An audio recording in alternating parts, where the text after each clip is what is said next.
This would be a fun April Fool's breakfast. Let's see what's cooking. Let's get the facts. Let's see what's cooking. It's time for yoyomax12. Hello everyone. To make the bacon, I'm using Tootsie Rolls. Tootsie Rolls come in chocolate, but they also come in fruit flavors.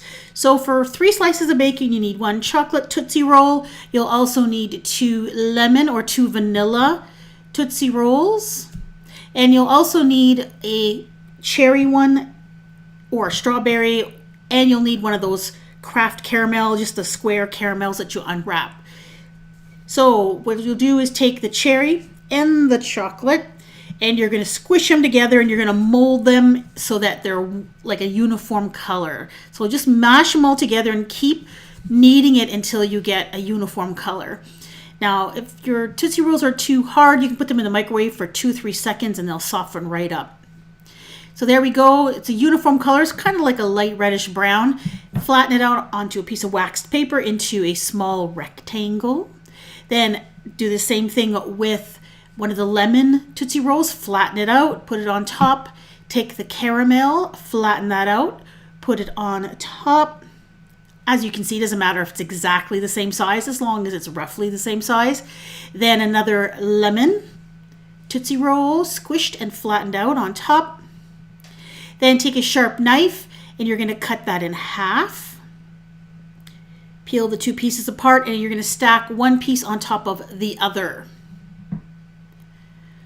So I put the Tootsie Roll side down and stack them that way.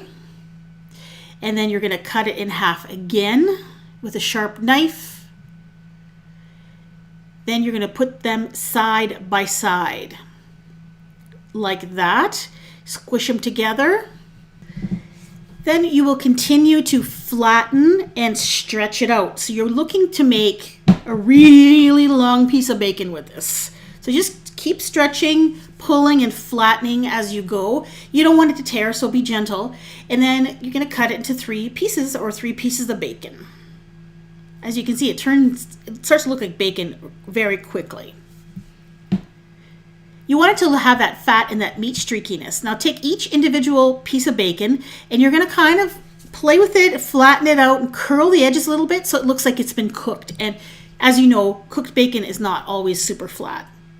And there's the bacon. Now I put mine in the refrigerator while I did the next part of the recipe, just because it's easier to move around. So I piped out 2 fried eggs. And of course, fried eggs aren't perfectly circular, so you kind of want to make them look like they're an egg that has been fried. And after I piped them out, I decided to take a spoon and just smooth off the surface to make it kind of smooth, but not too smooth. And for the yellow, I used canned apricots. These are perfect for this because they're already cut in half. They're kind of shiny and glistening, and they have exactly the right shade of yellow. And I just plopped half an apricot on the top of the vanilla yogurt, and that's a fried egg. Now, if you'd like, you can sprinkle on a few poppy seeds just to make it look like it's been sprinkled with a bit of pepper. But that is optional. And then finally, to make the illusion complete, we're going to add our bacon. Now, that's been in the refrigerator. It does flatten out a little over time if it's not kept in the refrigerator, so keep it in the fridge until you're ready to give it to the person. And there it is. Now the bacon looks pretty awesome, but it's not exactly the right color. Obviously, you're not going to fool somebody for very long when they see this, but I think someone would get a real kick out of it, and it actually would taste pretty good, I think. Now I have more Food That Fools on my channel, lots of fun, crazy food ideas. So go ahead and click on your screen to see this playlist. Thanks for watching.